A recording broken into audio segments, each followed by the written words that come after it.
Hey everyone!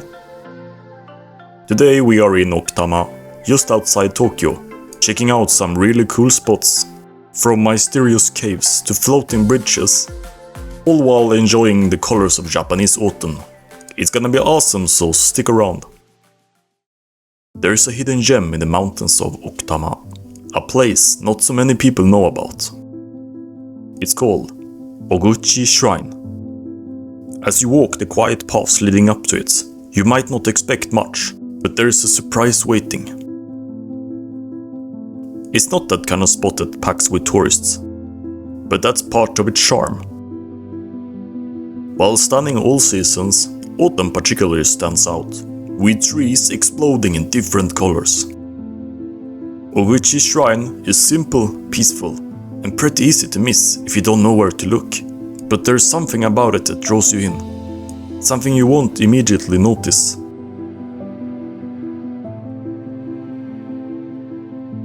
Up on a hill, you can find this small hidden shrine, where people left offerings.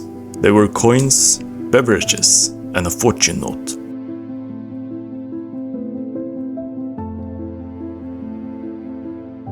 Just a short visit here made me forget all the stress of daily life and helped me reset my mental clock.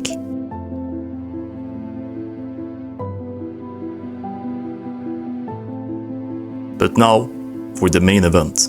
It actually happens when you return your way back. Walking down the stairs, you'll get a sight of this wonderful tree, turning yellow in the autumn, complemented by the smaller red colored leaves, makes it look dreamlike, turning your visit to a moment you will never forget. And since it's located up a small mountain, you'll get to see the beautiful lake from above, showcasing details that you otherwise cannot see.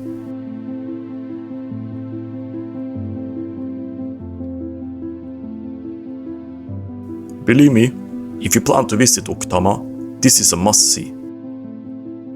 Now for our next spot.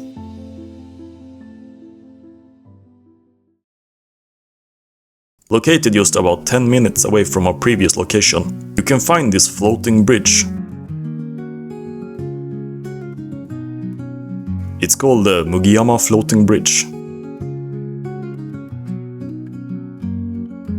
It's a bit of a unique experience, walking across and feeling it move slightly with each step.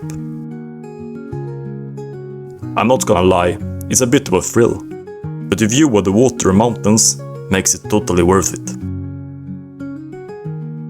If you easily get seasick, don't forget your medicine, and you'll have an amazing time. Next, we're heading to Ichiishiyama Shrine. This place feels like it's hidden in its own little world, surrounded by thick trees and mountain air. It's super quiet here, a nice break from the city noise. Let's check it out and soak up the chill vibes. This place has a pretty interesting backstory. The shrine dates back centuries and is dedicated to the mountain spirits that locals have believed protect the area. The name Ichiishiyama itself hints at the connection between the mountains and the spirit world. Back in the day, this shrine was a key spot for travelers and pilgrims making their way through the mountains. It was seen as a place to seek protection and good fortune before setting out on long journeys. Even now, people come here for a sense of calm and to take a moment away from the noise of daily life. Take a look at these stone lanterns. They're covered in moss, showing just how old and sacred this place is. And if you look closely at the main building, you'll see carvings that tell stories from Japanese mythology. Whether you're into history, culture, or just want a peaceful place to pause and reflect, Ichiishiyama Shrine is one of those hidden spots that's worth taking the time to visit.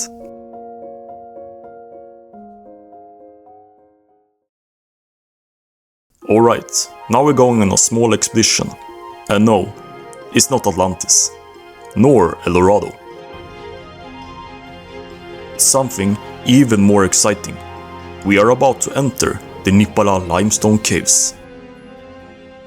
Let me warn you, this is not for the claustrophobic.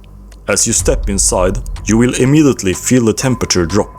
The air gets cooler, the light dims, and all you can hear is the constant drip of water echoing through the cave.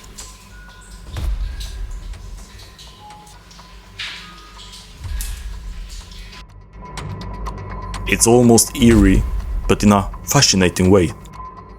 Honestly, if I suddenly saw a boulder rolling towards me, I wouldn't even be surprised. This place feels like it's coming straight out of Indiana Jones. The Nippara caves stretch deep beneath the mountains.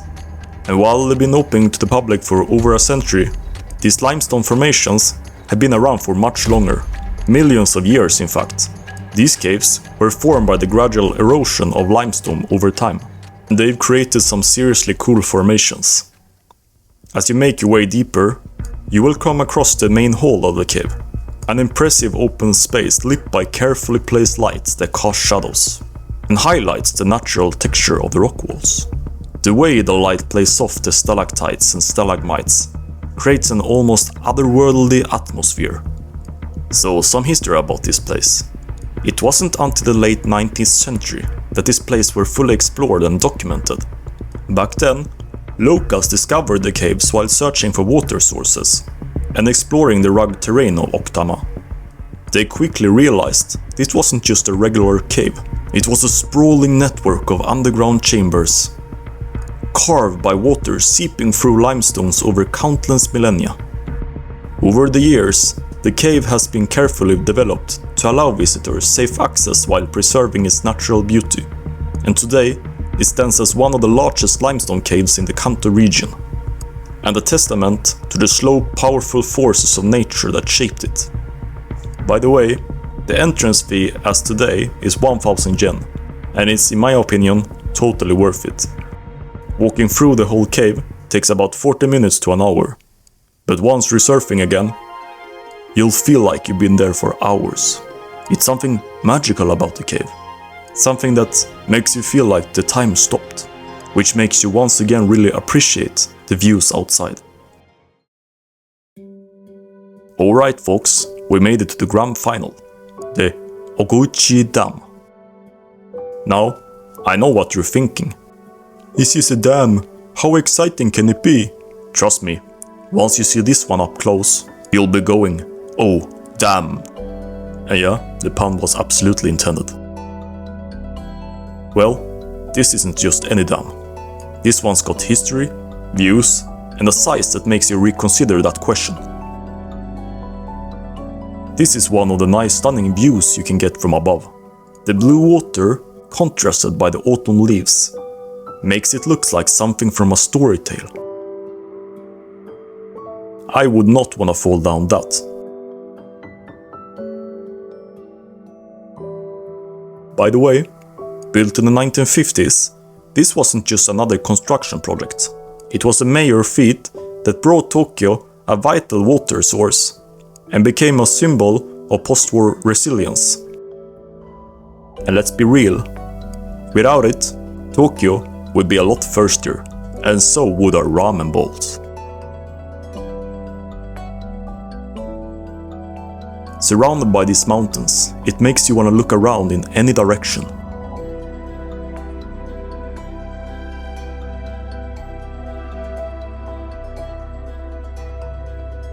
If you are hungry, there's a couple of food options.